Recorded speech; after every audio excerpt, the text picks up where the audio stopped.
ঘটনা হলো আমার ছোট মামার ছুটি শেষ, তাই ওনাকে 12 তারিখ ছুটে সিঙ্গাপুর চলে যেতে হবে।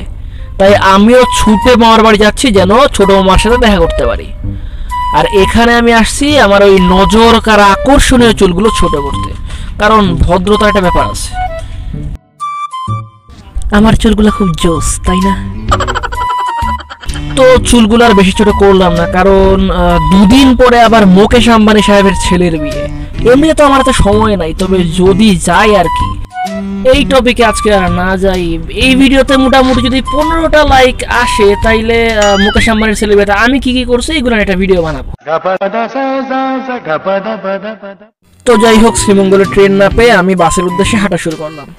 আমার পাশে যে ছেলেটা আছে তারও একটা কষ্টকর ঘটনা আছে, যেটা আমি শর্ট ভিডিওতে আপলোড করব, কারণ আমি এই ভিডিওটা বেশি বড় করতে চাচ্ছি না। তো আমি ভাবছিলাম যেহেতু ট্রেনে যাব সেহেতু বমি হওয়ার ভয় নেই, তাই পেট ভরে ছোলা খাইছিলাম। এখন তো বাসে ওঠার পর থেকে আমার ভিতরে 6.8 মাত্রার ভূমিকম্প শুরু হয়েছে। ঘুমানোর জন্য খুব চেষ্টা করছি, কিন্তু কিছুতেই ঘুম আসতেছে না। এত অশান্তি লাগতেছে, মনে হচ্ছে কখন যেন বমি হয়ে যায়। আল্লাহ আল্লাহ করতে করতে উজানবাড়ি রেস্টুরেন্টে এসে নামছি। তো ইদানিং আমার টাকা পয়সা একটু বেশি হয়ে যাওয়ায় আমি হানিফে করে আসছি। ফেসবুকে একটা স্টোরি দেওয়া উচিত ছিল। উজানভাটি রেস্টুরেন্টে একটা ছোট মসজিদ আছে। আসরের নামাজ পড়ে গিয়ে ঢুকলাম রেস্টুরেন্টের ভেতর। খাবারগুলো দেখতে মাশাআল্লাহ খুবই সুন্দর।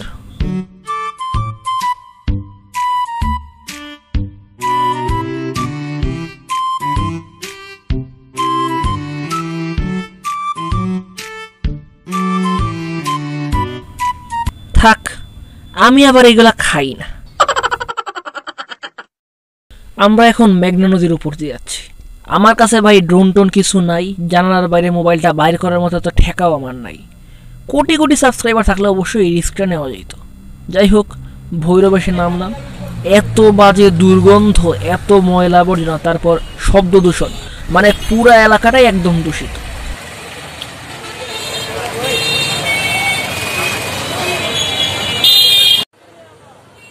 এই ছেলেটার বয়স সম্ভবত 10 বা 12 বছর হবে।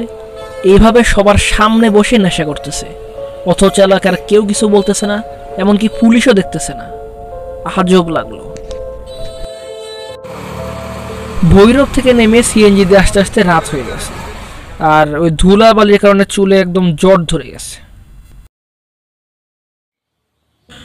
ঘুমানোর পর আলহামদুলিল্লাহ এখন শরীরটা ভালো লাগতেছে।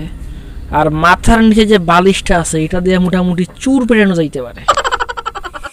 ঘুম থেকে উঠে ঝাপসা ঝাপসা চোখ নিয়ে বারান্দা দিয়ে গেলাম।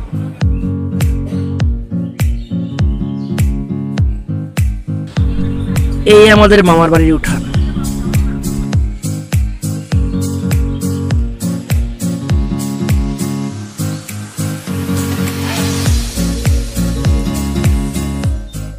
এই ভদ্র মহিলাই হলেন আমার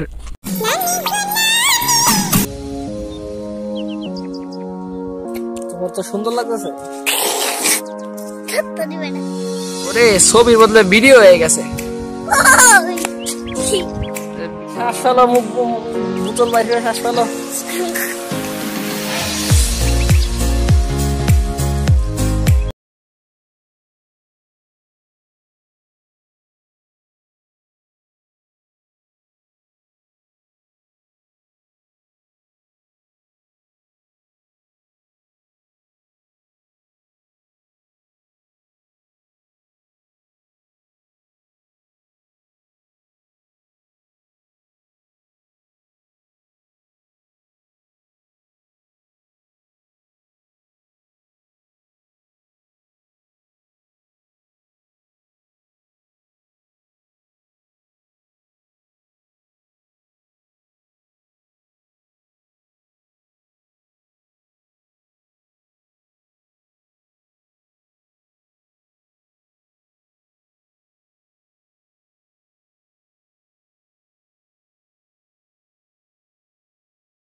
কয়েকটা দিন মাশাআল্লাহ ব্যাপক খাওয়া দাওয়া করছি, মাঝে মাঝে খেলাধুলা করছি, আর ছোট মামার বাইক নিয়ে টুকটাক ঘোরাঘুরিও করছি।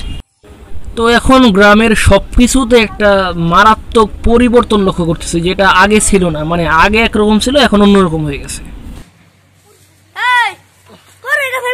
কের বোর হয়ে গেছে ভিডিও করতে করতে। কই বোর হয়ে গেছে? তোরে সুন্দর লাগতেছে। কোটি মাইরে দিছে রে। এজা ফাইজলামি করছে। কইছে না দেব পরে, এখন না বলছি। ছোট মামা টুকটাক কাজে ব্যস্ত, আর আমি বসে বসে তদারকি করতেছি যেন কেউ কাজে ফাঁকি না দেয়। এইটা এক ধরনের খেলা, আমি নামটা ভুলে গেছি।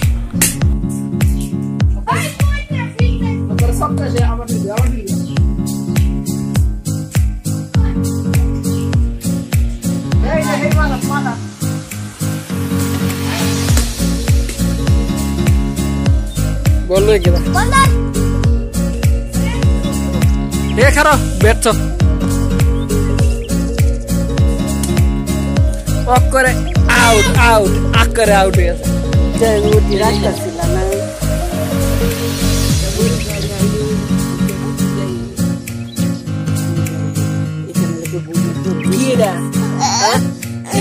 ঘুমাইছি না আজ কি এই তো দাদু বুট খাইতাছে, দৌড়িস তাতে তুই দৌড়িয়া সব একটা শেষ। ইনি কিন্তু আবার খুব ভালো ফুটবল খেলতে পারে। আজকে 2টা গোল দিয়ে একটা ট্রফি নিয়ে আসছে। মামা বাড়িতে 2 দিন কাটানোর পর আমি ছোট খালা আর আমার দাদু বাড়িতে গেছিলাম। তো সেই মুহূর্তগুলো নিয়ে আসছি ইনশাল্লাহ পরবর্তী ভিডিওতে। ততক্ষণ সবাই ভালো থাকবেন, সুস্থ থাকবেন। আল্লাহ হাফেজ।